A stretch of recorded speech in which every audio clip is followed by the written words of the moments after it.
If you asked Roger Waters, he would tell you that this particular album, well, it marked the end of the band Pink Floyd.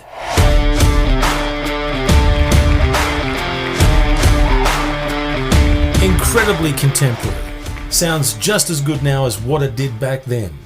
Wish You Were Here, the 9th album from Pink Floyd, according to Roger Waters, marked the end of the band. However, another one was to come, of course, namely The Wall. A beautiful masterpiece as well. But on this occasion, it's Wish You Were Here, and there's a good reason for it. This particular album was when Roger Waters set himself up to be solely the band leader, dismissing a lot of Dave Gilmour's incursions, Nick Mason's as well as Richard Wright. It was at the time a real Roger Waters trademark, and that's what Pink Floyd was fast becoming. Dave Gilmour's vocals on Wish You Were Here, I think arguably sizes up the salty, sweet combination of what was the relationship between Waters and Gilmour, the way that he sung it. There's a debate whether or not Wish You Were Here is actually one of the highest performed songs by buskers and artists alike. A favourite performed on acoustic guitar. If you go to any pub on a Sunday afternoon, it's likely that you hear the song performed. Some better than others.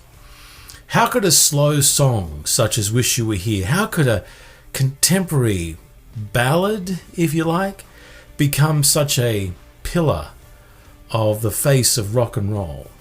Well, meaning. The whole meaning. Not just the way it's written, what was written, but how it was performed, how it was sung. There's a distinctive note, a pairing, and it certainly comes across on this album and on the track. When Wish You Were Here by Pink Floyd was released, it went straight to the top of the charts on both sides of the Atlantic. It sold over 14 million copies just within 12 months. I mean, this was going to be a smash no matter what. The album itself has, the cover has a man in flames and the other one shaking his hand, as you know. Back then, it was actually done. He actually lit himself on fire and shook the guy's hand, and then they had to extinguish him. But get this, they couldn't do it just once. They had to do it a few times to get the right shot. It's just something that was needed at the time, and this was artistry going in a new direction. Actual photographs of people doing this kind of thing. It was a telltale sign of the stories to follow, especially with The Wall that was forthcoming. Richard Wright of Pink Floyd later said that this was without a doubt his favourite album.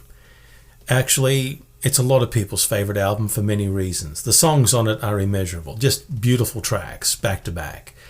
So enjoy it if you haven't heard it, and if you do have it, just pick up that volume, turn it to 10 on a Saturday night. You know, do what you need to do to feel the way that you do and enjoy one of the finest albums and one of the world's best rock albums ever made. Well, that's it. Well, today's show was almost perfect, wasn't it? You know, barring the 30 or 40 remarkably obvious mistakes, I thought it was pretty good. Until next time.